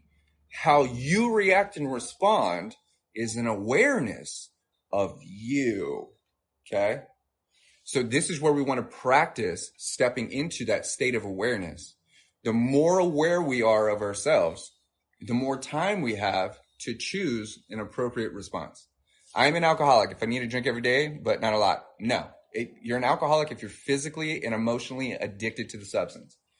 So there's people that drink every single day and really, really like it a lot. Not an alcoholic. There's people that will drink 2 or 3 shots a day, have 4 or 5 shots a day, have 5, 6 drinks a day, have 12 beers a day, have zero dependency, could take it or leave it, doesn't change a fucking difference. Alcoholism is a spectrum. And if you drink every day, that doesn't make you an alcoholic. If you drink a lot every day, that doesn't make you an alcoholic. Alcoholism is a reflection to the amount of dependency you have on that poison. So if you can skip a few days and be cool, or if you could just drink casually like it's nothing, then you're not even problem drinking. That doesn't make you an alcoholic. But if you have to have those drinks, now we've got an issue, right? Now we've got a problem. That's a level, that's a dimension of dependency. How dependent you are on that puts you higher up on the alcohol use disorder spectrum, AUD. The higher you are on the spectrum, if this is an alcoholic and you're this high on the spectrum, you are one fucking drink away from just activating a full-blown addiction. This is why we need to, I need to tell me this. This is why we want to look at our level of dependency. I could take it or leave it. It doesn't matter. Remember, if this is take it or leave it, the lower you are, the lower your mental health, take it. You see how delectable that looks? If this is as close to being good, this is happy, this is unhealthy. Healthy, unhealthy. The lower you are, the closer you are to taking that drink. This is why the happier we are, the harder it is to even imagine taking that drink. There's no way I'm going to take that drink. I'm already up here. That's the difference. So happy, healthy people have a happy, healthy relationship with all toxins, all poisons. Keep in mind, dude, like a happy, healthy person isn't going to consider the disinfectant under the cabinet over here. They're also not going to go, you know what sounds good? Overdosing on alcohol. Blackout. You know what I want to do? It's the best day of my life. I want to forget that it ever existed. Let's margaritas, bitches. That's not a happy, healthy person, right? That is someone that's, what are you trying to step into and what are you trying to escape from? Because happy people don't do that shit.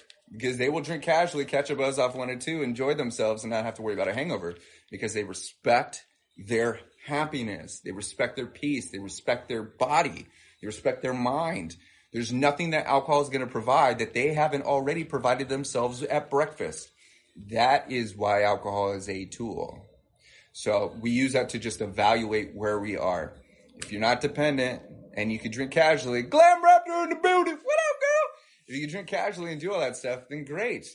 It doesn't mean we're not struggling in other areas too, because that asshole that you've been fucking around with, see, look, this thing just happened. Is it? What's happening with this?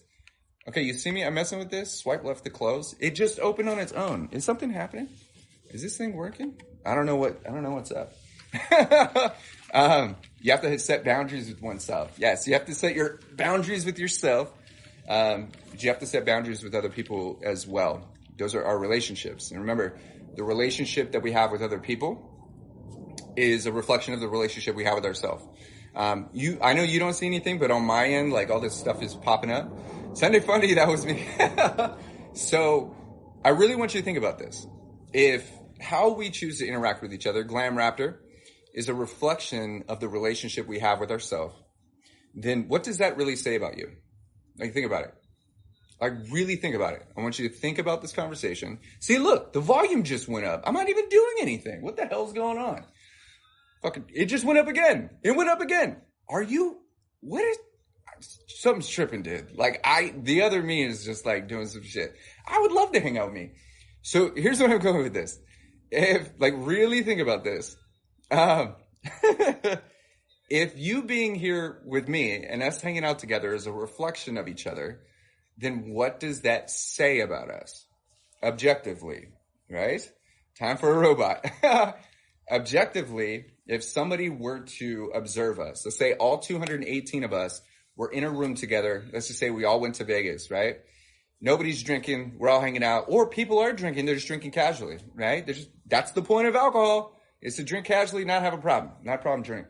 We're all hanging out. We're all doing our thing. And people pop in. That's Pauly Shore 5, 6. Someone pops in and they go like, what's this room all about? Do you think they're going to sit here and go like, these people are dependent on each other. These people are a problem. These people right here don't bring anything to the table. These people are fucking struggling deep. They're going to look at this entire conversation and go like, damn, these people are really taking care of each other. These people are really prioritizing their health. These people are really giving their attention to things that move them forward. These people are really expanding their minds. These people are really committed to growing as people. These people are really committed and curious into developing a mindset and an energy that helps them feel fulfilled and have a life of purpose. These people really care about who they are.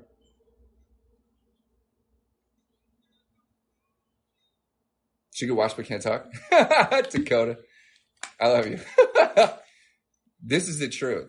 And so we look at this and go, underneath the name, underneath the label, underneath sober, underneath Dakota, underneath the problems, underneath all of the things that we use to identify ourselves with.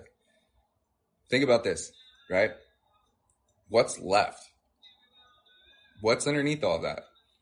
Because if you were to introduce yourself without your name and without your occupation, what would you say? What would you say? Hey, what's up? Fuck, what do I say? I'm happy. Hey, what's up? I'm healthy. I'm abundant, bro. Hey, what's up? I'm peaceful. Hey, I'm successful. Imagine what the density that you would offer if you could choose. But what's under that? Like really think about this. Because what we choose, I'm free. Hey, what's up, man? I'm free. Dude, I love that. I love that. I like long walks on the main stage. You look at these introductions and then we go like, damn, okay, if I choose to say that I'm free as an introduction, if energetically I am free, emotionally I'm free, that changes the way we share ourselves. It changes the way we move through life. Because that's the truth. I'm awake. I'm alive. I'm liberated. Hey, what's up, man? I'm liberated. What? A perfect example of this is there's this kid at the gym. We talk all the time. I'm kind of that guy that walks in and like drops all this philosophical stuff. He's like, my mind is blown, bro. Like, I know. And I asked him yesterday, I was walking out of the gym and he was walking in. I'm like, what's up, dude? You good? He's like, yeah, hold up. I'm like, are you happy or something? He's like, I'm trying to find the words, man. And the reason he's trying to find those words is because you're okay. See, get it. You see that? Okay, got it. And is because I've been challenging him to say something greater than good. Better than bad is good. Better than good is great. Better than great is phenomenal. Better than phenomenal is ecstatic. Better than ecstatic is unfuckwittable. Better than unfuckwittable is supercalifragilistic. Better than, you see what I'm saying? And so he's like, dude, because he's been practicing saying that he's more than just what his description is, he found himself in this space. Amanda, what up, girl? I love you. Found himself in this space where he wanted to say something greater than how he felt, greater than what he's experienced, greater than just something typical. And he's been doing this progressively since the last time that we spoke. So he's like, dude, I'm really struggling to find the words to describe how I feel right now. And the interesting part about that is he's kind of like the leader of this group of like four. So all four cars will roll up or they'll mob in with their crew. And I was like, bro, you guys mob deep, bro. But he's the one that stays back. He's the one, what's up, girl? I love you. He's the one that stays back and kind of makes sure that everybody's okay. He works at the location, but he's really deep in these thoughts. And I say this because energetically you could see that he knows he's more than just his name. You know that he's more than just what he's achieved. He's more than what he's survived. He is more, hello, what's up, Sober Easy? He's more, oh shit, what's up, girl? I'm so stoked to see you. Sober dinners, what's up? He's so much more than sober. He's so much more than anything that he's ever done. And so to be able to challenge himself in that space has been noticeable. He's a kid, man. This kid's probably 18, 19, maybe 20. But the point with that is when we remove those labels, what are we delivering? What energy are we bringing to the table? Because we are more than what we say we are. We don't have to believe it for it to be true. That's the interesting part. This is why the Unlabeled program opens with belief system. You are not what you believe. You are not what you've been telling yourself. You can be what you believe. I want to find myself without labels, still working on it. That's amazing. So here's the trick. What do you want to be without labels? So a label, like remove your name. I'm happy. Okay? Your brain doesn't know the difference. Your brain thinks that whatever state you're in is what you say. Your brain accepts all information. Your brain is not going to sit here and go, you're not happy. You might say that. You might sit consciously and go like, we're not happy. And you try and talk yourself analytically out of the fact that your brain just accepted the fact that you are happy. When you say she is happy, he is happy, they are happy, your brain thinks that you are talking to the brain. The brain it's just a lump of jello, dude, in a dark room. It literally does not know what's happening outside the skull. That's why it uses your mind and consciousness and senses and all that stuff. So if you say, I'm super happy, your brain is going to accept that information, and it literally passes it from the left side of your brain. Phone's getting low. Left side of the brain to the right side of your brain. So now happy, I am happy, is now in your brain. Now what happens is we're starting to program our subconscious, right? Our subconscious, we talked about this the other day. We talked about it the other day, your RAS system, reticular activation system. Your brain now has the word and phrase, I am happy, embedded back there, right? The sooner we say this, right when you wake up, I'm happy, I'm abundant, I am ecstatic, I am powerful, I am empowered, I am beyond sober. I'm so sober, I'm not sober, dude. I am recovering, I am healing, I am the CEO of my world, I am the empress, I'm the emperor. When you say these things, your brain has been programmed. I'm grateful, I'm appreciative, I'm respectful, I am humble, I am honest, I am thankful, I am expansive, I am creative, I am astro-fucking-nomically ecstatic. Whatever you say, your brain goes, and so does the universe. Unfuckwittable. Right. Wait, but listen. So now that it's back here, your brain goes, but you said we were unfuckwittable. This isn't very unfuckwittable. Why are you allowing them to fuck with you? Unstoppable? You said we were unstoppable. What you're doing isn't very unstoppable. You're literally stopped. Like, why the fuck do you keep... So now you're creating this conflict in your brain, and your brain's trying to prove what you said correct. This is where we have this, like, interesting thing. We go like, I don't know who I am. It's because you haven't stepped into the truth that you are actually unfuckwittable. You're stepping into the belief of it. In order for something to become a truth, it must be a belief first. Unless, objectively, it's just true. This is a cup. How you feel, you don't have to believe it's a cup. It just fucking is, right? But when it comes to emotions, when it comes to intelligence and expansion, we must prep our brain to make what we want to believe become a truth. So what you put back there, your brain's sole purpose is to make sure that the tool that you are putting there is being put to use.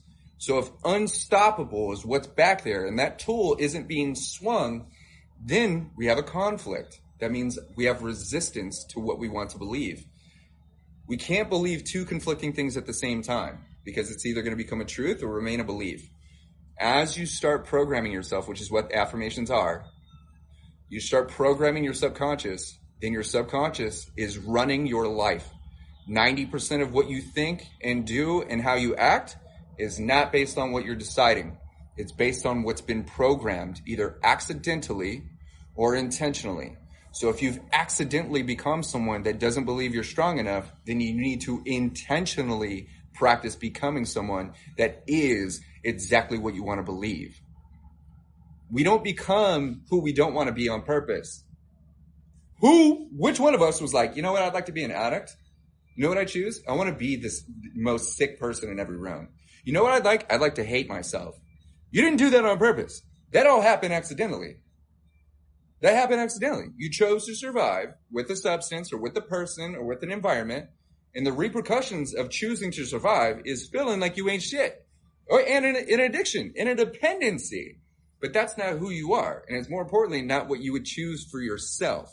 So now that you accidentally became someone with a shitty belief system, we must act and practice believing that we are greater than our conditions, which you are objectively. You just don't believe that yet. So we have to practice programming ourselves. This is what affirmations are. So you program yourself with, I am unstoppable. I am healing. I am abundant. I have everything I need. I am a very low maintenance person. Everything I need, success and abundance flows to me effortlessly, whether I'm awake or I'm asleep. I attract more opportunities with my eyes closed than I ever do consciously.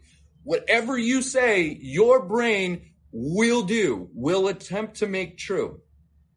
Now that we got that density out of the way, I realize now I was just really ill. Exactly. When you're sick, you have sick thoughts. Doesn't mean you're a sick person, but you emotionally, spiritually, physically don't feel well. When you feel good, you do good. When you feel good, you think good. When you feel good, you take good actions. When you think good, you feel great. When you feel great, you do great things. This is why sobriety, expansiveness, the human condition isn't about just not drinking. Isn't about just not hurting ourselves. It's about what are we actually doing that is a reflection of a healthy human being. We are all equally capable of being the exact amount of healthy and happy. There's more than enough abundance, more than enough success, more than enough money, more than enough opportunities to go around for fucking everybody. Just because I'm happy doesn't mean you don't get a chance to be just as happy. So we say this, going back to programming, I am happy. Cool. As soon as you start doing some unhappy shit, your brain is going to attempt to stop you and go like, this isn't what happy people do. You're right. I'm focusing my attention on what I don't like. Nope. Now I'm giving my attention to what I do like. That's an audit. You're sitting here going like, no, I am happy. I really am happy. I have all these reasons to be happy. I'm going to do happy shit. I'm going to go dig a hole for no reason. I'm going to go look at some bugs. I'm going to do what happy people do. Happy people do happy shit. Listen to what I'm saying. Happy people do happy shit, dude.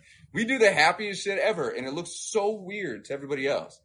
Like, if you're sick and you're looking at a happy person do happy things, you're like, that fucking weirdo, right? Paulina, what's up, girl? I thought about you today. And we do happy shit because we get happy results, and it's a reflection of what we want to feel, or it's a reflection of how we actually feel. Hey, from Scotland, what's up? This is where what we think impacts the chemical cocktail that is our hormones and chemicals that creates the physical state in our body. If we practice thinking healthy thoughts, we are going to chemically induce a physical state of being. We think good, we start to feel good, and because we feel good, we start to do good. Doing good is not just one less of something that's painful. It is one more something that is good for us. Because you feel good, you think good, you do good. Think good, feel good, do good. Think good, feel good, do good. As you get better at that, you realize that you're drifting further from where you don't want to be. That's called recovery. That's expansiveness. That's happiness. That's truth. That's vitality. You're not just not drinking or just not hurting yourself does not make you recover. Sobriety is time.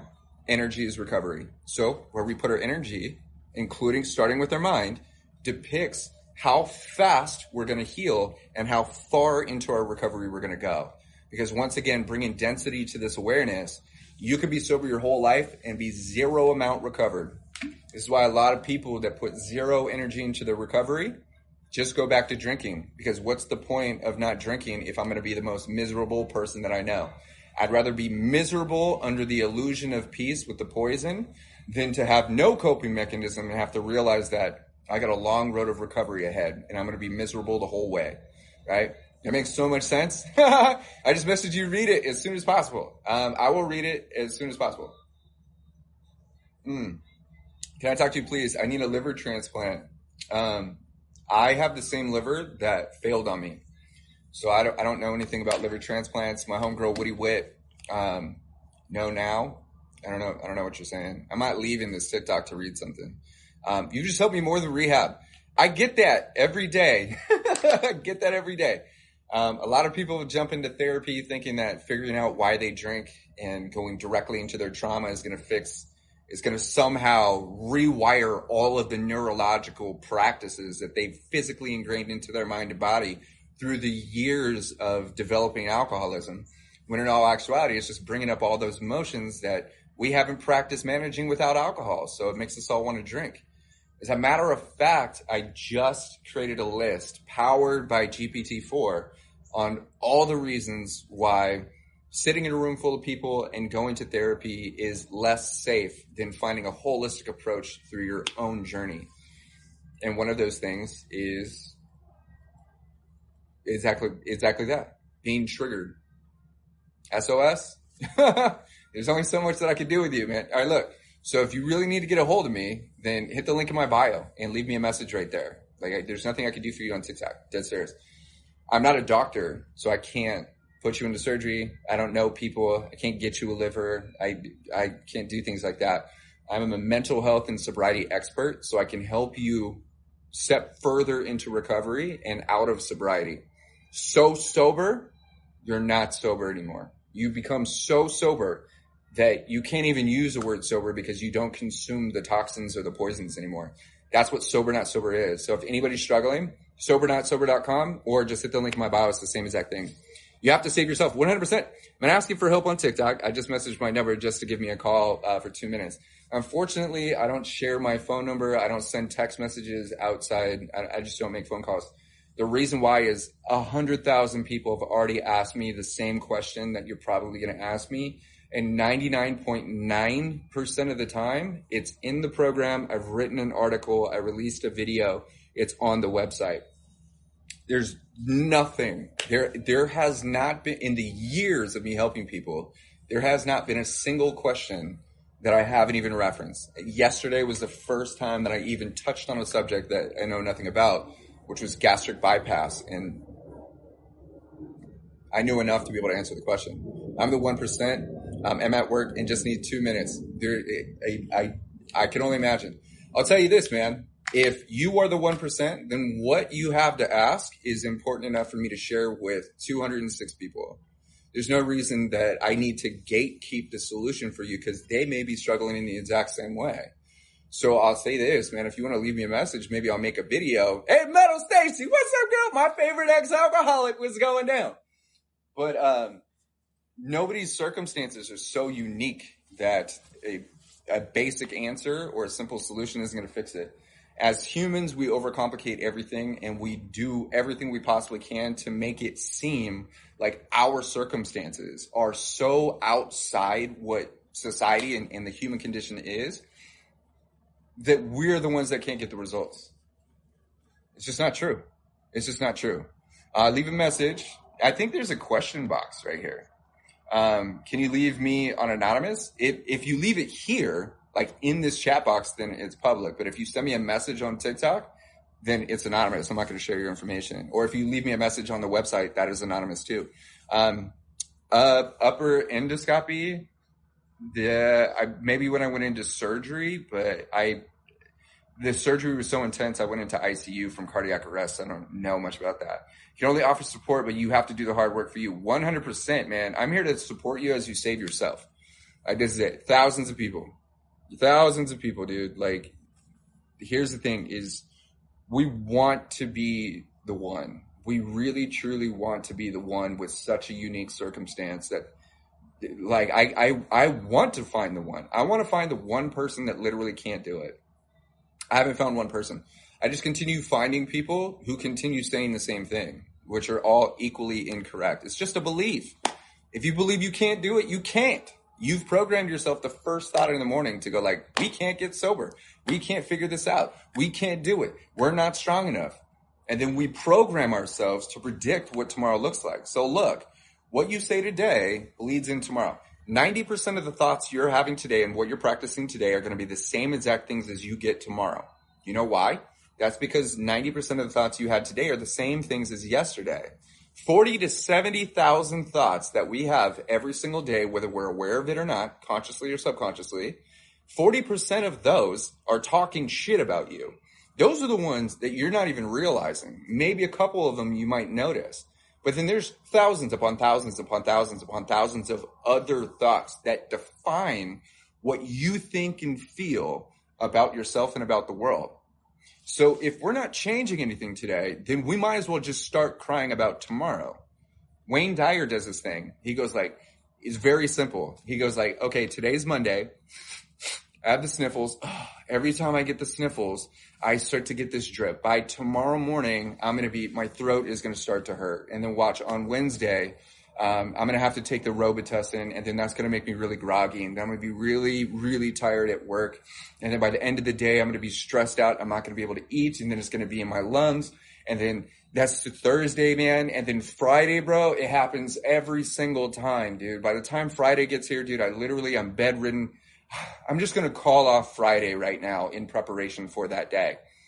Do you see how just the thought from a fucking sniffle becomes our entire future? All because we practice thinking the same shit and living in a world that is not accurate. We're living in the future. We're creating anxiety that is not true. It's not real. And that thought of what may happen, 100%, that is called a self-fulfilling prophecy. You are right in regards to manifestation. You manifest all of those symptoms. You manifest, you create those things to make that belief true. Perfect example. I believe I'm going to be sick on Friday. That's the first thought you had this morning, all because you had a fucking sniffle. You had a sniffle. Damn, I'm getting sick. Damn, I'm getting sick. Damn, I'm getting sick. You keep saying that. Your brain's going to go, oh, we're getting sick. We're getting sick. Oh, here's a little pain in your left side. Oh, did you choke on a bagel? It's probably because you're getting sick, right? Oh, that shitty thought. It's because you're not feeling well. We start doing this, and then we start becoming what we're attempting to avoid. And then what happens is we surrender to the thought, and then we act it out and become that, even if it's not fucking true. You already took Friday off in preparation for your fucking full-blown coronavirus. It was just your fucking, someone is cooking pepper. And it just happened to waft through the window, but your entire future is different because of the amount of shit you talk to yourself. Not you. You see what I'm saying? We can't continue. We literally cannot prepare and get excited about the future if everything that we create for ourselves isn't real and is not in our favor. If we were to just switch that, this explains why I have anxiety and panic so much. How the fuck do you figure out what makes you happy? I've never thought about my own happiness. That's amazing. And the reality is nothing makes you happy. I'm going to answer both of these. Nothing makes you happy. Happiness isn't in anything. You think happiness is in this shit? This is mango juice. It's got some fucking collagen in here. It's got water. Happiness isn't in this. Happiness isn't in this conversation. Those kids you have or don't have, happiness isn't in not having kids, and happiness isn't in having kids. You got a cool job? It's not in the job. Do you think happiness is outside? If it was, why aren't you out there? Happiness isn't in anything. Nothing makes you happy. You allow yourself to feel it for no fucking reason. It's not coming. It's not coming. It's not showing up. Because happiness isn't external. Happiness isn't a reward. Happiness isn't derivative of the amount of energy you put into doing things. Happiness isn't transactional. You don't do something and then get happy. You don't do something and get successful. Happiness is a feeling and a state of being. You don't need a reason to be happy. And most of the times when we're not happy, it's because we think that first off, we're not capable of feeling it. We don't deserve it.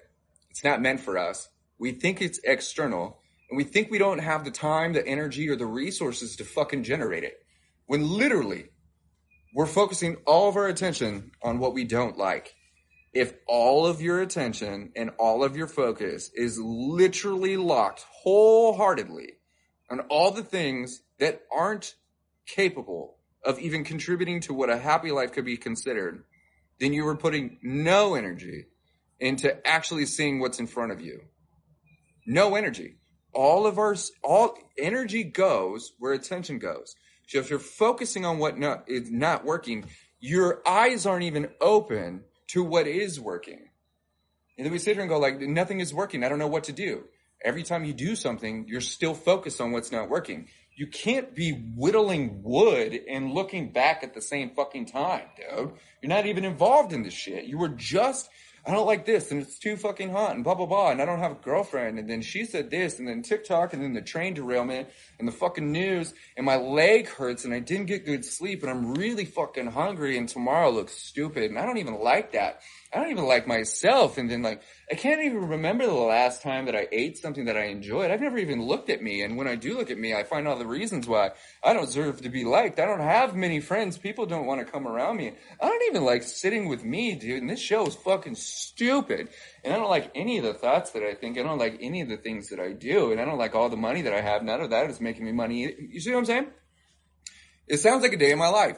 When you focus on what's not working, more stuff starts not working. You amplify the problems. The problem is not that you're not happy.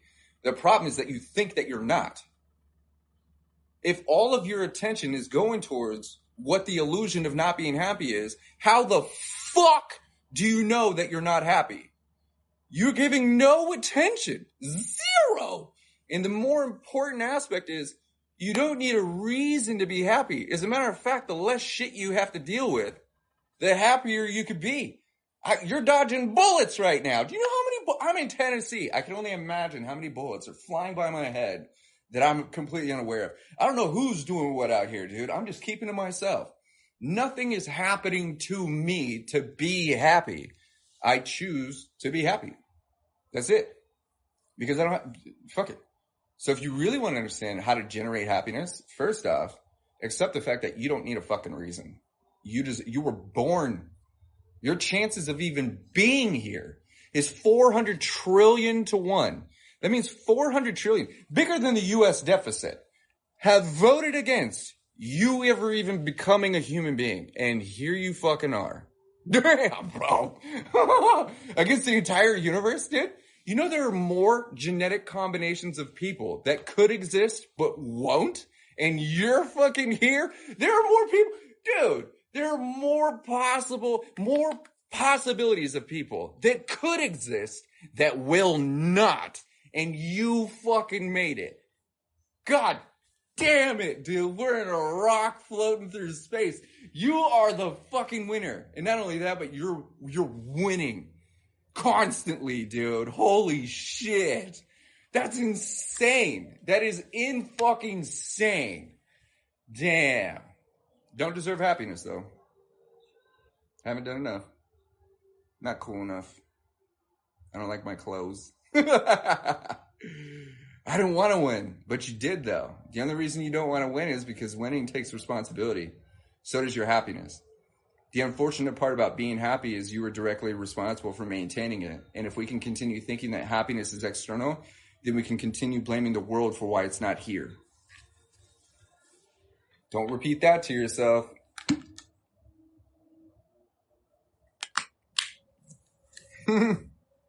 Thank you so much, Sammy. I'll say that again. I needed to hear this. I love this. I was sober. I relapsed. My liver hurts. You got to practice drinking less. If your liver hurts, it's because it's swelling, not because your liver doesn't have any nerve endings. People get stabbed through the liver every day. Can't feel a fucking thing. Liver has no nerve endings like that. So if your liver is hurting, you're feeling the pressure of the organs around it because it's swelling. If drinking alcohol is the reason why it's swelling, then not drinking alcohol is the reason why it's going to stop swelling. You can't continue stabbing your liver and running it over with a fucking truck and then continue doing that. It's not how it looks. Where is our liver? Lower right side. So take your rib, right? Now it's actually bigger. So if you were to, like your sternum, the base of your rib cage, sternum, go down, take a football right here. So it's the biggest organ that you got, dude. It's huge. It's the filter of your body. You can feel that? My liver swelled so big, it was the size of a football. Like, I looked 9 months pregnant, dude. It's huge belly, dude. It's called ascites.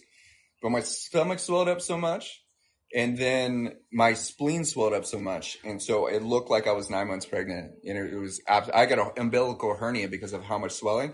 I have excess skin because of how big I got. I stretched out so fast and so far that now, like, if you look at anybody on their like fitness journey that have loose skin, I kind of have that. Like, it's one of my only insecurities. I'm like as thin and fit as you could get, really, being 37, and I just can't get rid of this. But that's because it's swelling. So yeah, water's gonna help. Practice consuming less. If you need help practicing drinking less, hit the link in my bio. Go to sobernotsober.com. Right, all of my resources. Beyond Sober program, single shot method. That's what I'm referring to right now. Unlabeled sobriety is going to be out here in the next month or so. Oh, speaking of which, you guys keep asking about affirmations. You could now go to the link in my bio, drop your information, and then hit the menu bar. It'll say apply if you want to work with me. It'll say about if you want to learn about Sober Not Sober, and then it'll say affirmations. You can now download the official, usually secret affirmations that I put in the program straight from the website. So you could download the PDF, or you could listen to the male vocals or the female vocals of those exact affirmations. One of the best ways to do it is to download the audio or play the audio and then read them out. I'm dead serious when I fucking say this. Every single day, I'm listening to affirmations and I'm programming my mind as I'm falling asleep. And the very first thing I do is I play the exact same affirmations. These ones I really, really enjoy hearing. And then what I try and do with these is I try to intentionally think them while I'm hearing them. So I'm putting a layer of density in with the affirmation. So I'm not just hearing it. I'm actually putting energy into it, almost like I'm memorizing it, almost like I'm saying it, but hearing it externally. I'm thinking it externally. This is really writing these things in, and I'm dead serious with them. So if you want some affirmations, some of the best that you're going to find, yes, every day, those affirmations are now accessible, Paulina, with the Sober Not Sober website. So link in bio, hit the menu, hit affirmations, and get your hands on them, man. They're super duper good. Tons of people have already gotten their hands on it. And I was like, dang, like somebody is sharing the shit out of those. Put emotion with affirmation and boom, you are absolutely correct, Jennifer. And if we don't trigger the emotional response associated with the affirmation itself, then what happens is our brain attempts to kind of fill in the blank. So, a way of saying that this is why all of those affirmations have the emotional intent at the end of them. So when, say you read, the simple one is, I am not the problem. I simply have a problem. And that makes me feel expansive. When your brain links the emotion of expansiveness to the phrase of, I'm not the problem, I simply have a problem, it removes the emotional density that prevents us from making it true or assigning it to an energetic force. It makes it easier because we're going like, oh shit, that's right. That does make me feel unstoppable. That makes me feel expansive. That makes me feel powerful. That makes me feel more like a person. It makes me feel like I have everything I need. It makes me feel whatever. So you could take these affirmations and use them as a baseline and then rewrite them as they are super impactful, super powerful stuff. So I'm dead serious. There's nothing that I would tell you to do, and there's nothing that I would share with you that I don't do personally and believe 100% in. Doing neuroplasticity right now, brain trauma, fresh from hospital. So my phone's about to die. Do I believe in God? I am God. So neuroplasticity, it's your brain's ability basically to recover. Early onset Alzheimer's and things like that. When our neuroplasticity and we're going to say the strength of our brain begins to dissipate, we find it harder to recall information. We find it harder to overcome challenges, harder to create solutions. So when we challenge our brain, right? This is what I teach also. As we challenge our mind, we are creating new neurological connections, even alongside ones that are not. We are our own gods, 100%. You're not God? You can't prove that. I've become God. I've died. I've been to the other side, dude. Guess who was there? I was. I have met and became what people call God. We're all God. We are all literally. You think I met some guy? Like, do you really think that I just met some dude, like, that actually assigns himself a human identity? Dude, when you're not your body, when you are not human anymore, you don't think or feel or do human shit. You are not human. We're just energy. Like, you can't be created or destroyed. So when you dissipate out of your shell, which is your human body, you become the thing that is everything. We call that God. Or we call that source, we call that one, or we call that energy. We call that fucking God spark. You literally become the light. We are light beings. There's no dude. I got a book right here. I've met tons of people who are all like, I did that too. I died. There was no God. I became God. It's the most peaceful thing you could ever experience. What if I said that this is heaven? This right here. Being on earth, this is heaven. This is what we're working towards. It's not something that is the absence of pain and turmoil and fire. Liver failure. Also died. A light worker, 100%, dude. This isn't heaven. You can't prove that unless you've been to hell.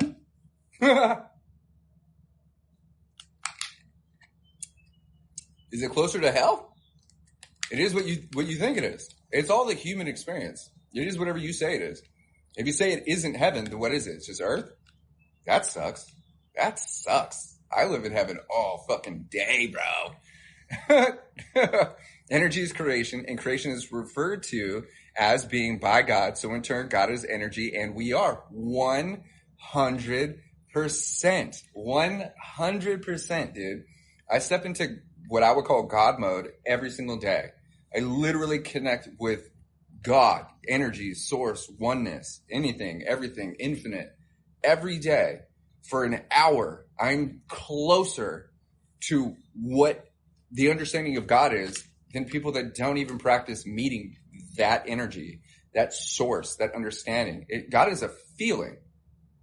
God is a fucking experience. That word God is so limiting, dude, because it's attached to a human construct.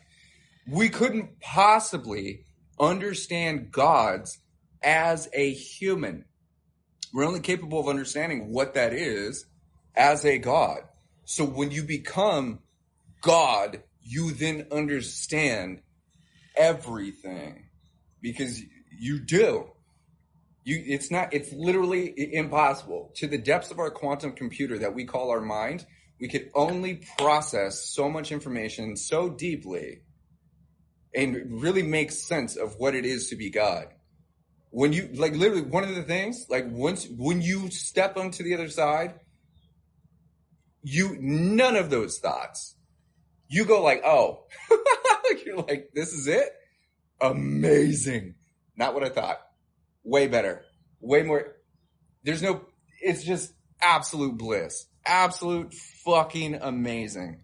What we could describe as heaven, but I can reach that absolute state of heaven in my sleep, in meditation. I'm literally spending an hour with God, one-on-one, within my heart, soul, my body, cells, mind, in all of the infiniteness every fucking day. And it is the most astronomical experience you could ever fucking have, man. No substance needed. I'm not special. I'm just using my human tools to reach a state that most people won't even consider reaching. Please don't start preaching. As a Christian, I disagree. I know for a fact that you disagree.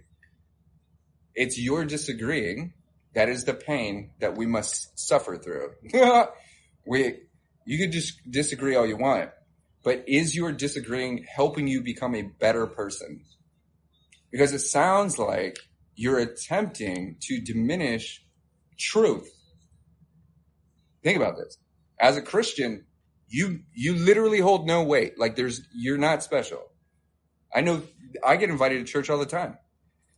Christian, that doesn't mean anything. It doesn't mean anything. It means limited. It means packed. You gotta really think about this shit. You are bound by rules. I am not. Nobody is. You choose through a book and through delusions of what you think something may be to restrict your expansiveness in all that is human. You can't. You will not. And I expect you to disagree with me because I hold truth.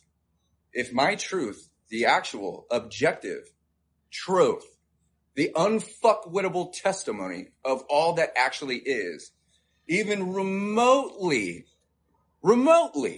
bumps against what you believe this entire experience is meant to be, then I am the devil in your eyes.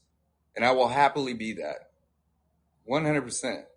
Because you can't reach this level of peace and understanding and happiness and joy and creativity and oneness and everything and infinite just practicing this. That is Christianity. That is the human experience. It's different. I'm Christian and I agree. I was raised Christian. 100%. All of my family are Christians. All of them. I know some really good Christians. Like I love the morality.